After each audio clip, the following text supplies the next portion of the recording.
Good morning. Welcome to Undisputed. We are live from Los Angeles. I'm Jenny Taft here with Skip Bayless, Shannon Sharpe. What's he doing today? Oh, taking another day off, I see. No. Yeah. Happy Easter. Happy Easter, Skip. He's trying to be nice now. That was yesterday. Trying to be nice. What are you talking Oh, about? my bad. I was celebrating with the Nuggets. I was down in San Antonio to watch that victory. Really? Were you really? Are you in San Antonio still? No. I'm back. I'm in Atlanta today. Oh, you went to Atlanta today. Where are you going to be in Portland next couple days? I don't know. Boy. Okay, Shannon. Back in Denver. Back in Denver for Game 5. Time for us. Yeah. Thank you for still being available for the show. Thanks for talking about a game that was 2 days ago. We appreciate that. Don't do that, Skip. Yep. Don't do that. Yep. That's so unbecoming to you. That series hasn't started yet. Okay. Oh, yeah, it's over. No, it's over. It's over. We have a lot to get to. I'm sure we'll go there on today's show. And we have to talk about this guy, Carson Wentz. Speaking of over, on a short leash is he over? in Philly? Wow. And are the Lakers making a huge mistake? But we are going to start with Russell Westbrook. The Thunder are on the brink of elimination after losing Game 4 at home last night. The Blazers went on an 11-0 run to end the first half and never look back. Damian Lillard and C.J. McCollum continued to win the backcourt battle, combining for 51 points and 9 threes. Westbrook, on the other hand, missed all 7 of his shots in the second half and finished with just 14 points. After the game, Russ refused to answer questions and continued his battle with columnist Barry Trammell of The Oklahoman. And again last night, Russ was not very chatty. Take a listen. Yeah, Russell, Barry Trammell with The Oklahoman. You guys did a great job on Lillard in the first half. He didn't score until the last 75 seconds of the half. Were you pleased with the defense you played on him, and how did it change when he got going in the third quarter? It's a good question. Not sure.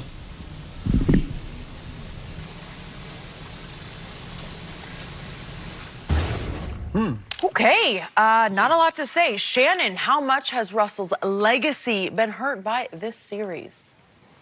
Well, it's been hurt by his play. It's been hurt by his petulant behavior carrying on with this journalist. The thing is, Skip, is that Russell is that good-looking girl that we overlook all the other flaws, that she has a terrible personality, she's not really nice to people, and she has a bad attitude. What Russ has seduced us with is the triple-double. Because he ends the night with a triple-double, we forget how poorly he shot the ball. Skip, he was 5 of 21. And if I'm not mistaken, since KD has left, he's 4 and 11. 4. He's won 4 games. He's won 4 games. And it seems to be the reoccurring. It's about to be 4 and 12. And it seems to me the reoccurring theme, Skip, is going to be first-round exits. Now, he's averaging 21, I think, 21, 8, and 10. He's shooting 20 shots per game. That's not good. And you see what happens is that when he doesn't have the triple-double to seduce you, now you go back and you look and you're like, wait a minute. He shot 5 of 21? He was 2 of 7 again from the three-point line?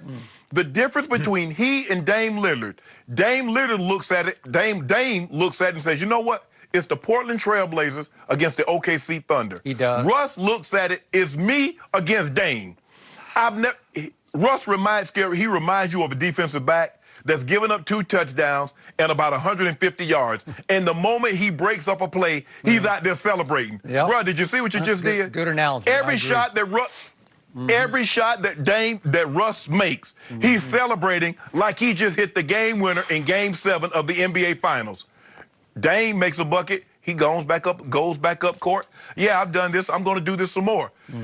This is really hurting Russ's legacy, but we're going to sweep it under the rug, but he's averaging a triple-double. He's doing this. And you saw what he did last night, Skip. For the first time, I can honestly say, he saw that he didn't have it, and he tried to defer to Paul George in the fourth quarter. It was too late. They forced the Trailblazers to call 2 timeouts, Skip, late in the second quarter because they got it going. And what happened?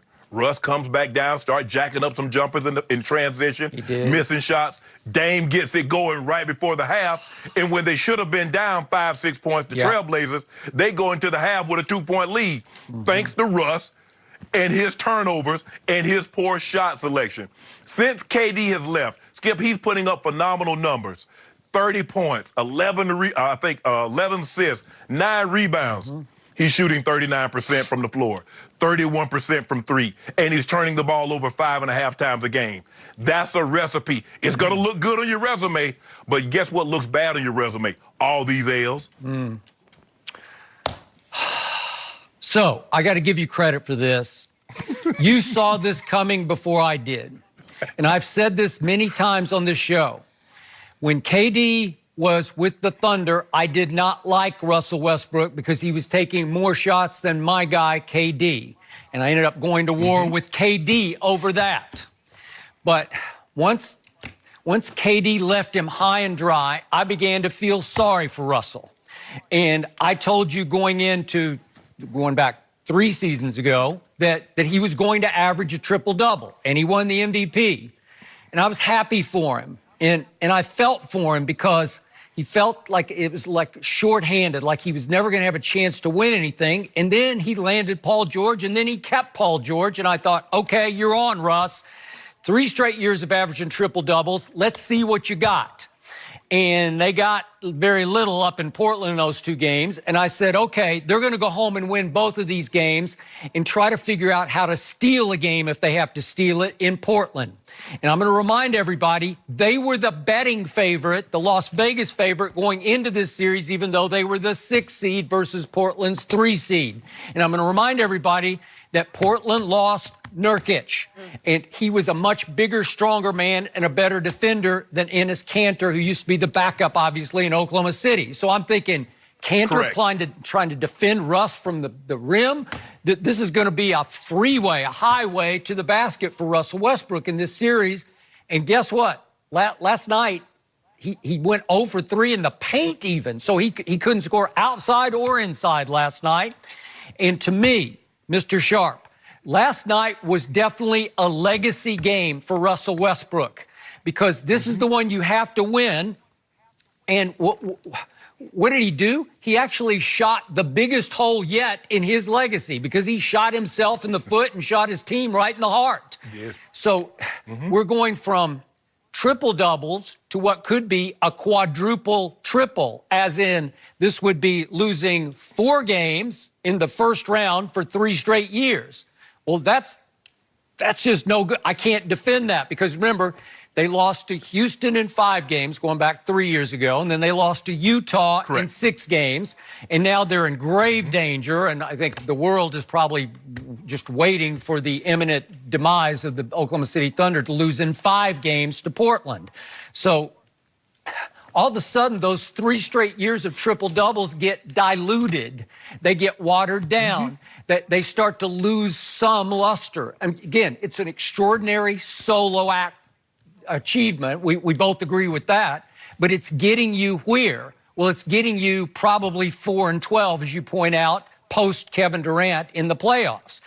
And for me, last night, Russell Westbrook hit bottom as a playoff performer because I'm going to remind everybody, with 2:31 left in the first half, he actually hit a 3-point shot over Damian Lillard. And if we could see this, it was a big shot because it put him up 7. 2:31 left in the second quarter. And what did he do? He goes up, he's beating his chest, and I couldn't tell what he's yelling. I think it was, this is my house, and probably some things we couldn't say on TV. And again, was it not like, it's like he just hit the shot that won Game 7. And I know he's fueled by emotion and rage and all those great intangibles, but still, at some point, you've got to grow up a little bit to say, hey, we got a lot of basketball left to play. Maybe I should go down and lock down on Damian after this, right? Skip, not to cut you off, that's what Kyrie should have been doing in Game 7 against Golden State when he hit his shot, is acting like that. And then it was reported he got mad after that. He was angry. I don't know. I don't know what's going on with Kyrie. Kyrie's got it going, though, right now. He's got something going on. But here's the point. From that shot on, that was virtually the end of the Oklahoma City Thunder as I knew and loved them this year. Because Portland proceeded to go on an 11-0 run to end the half. And in that run, Russell Westbrook missed 3 jump shots and had a turnover. That's all right before the end of the half. And that was ball game because then Damian continued his hot streak. He finally heated up in that 11-0 run.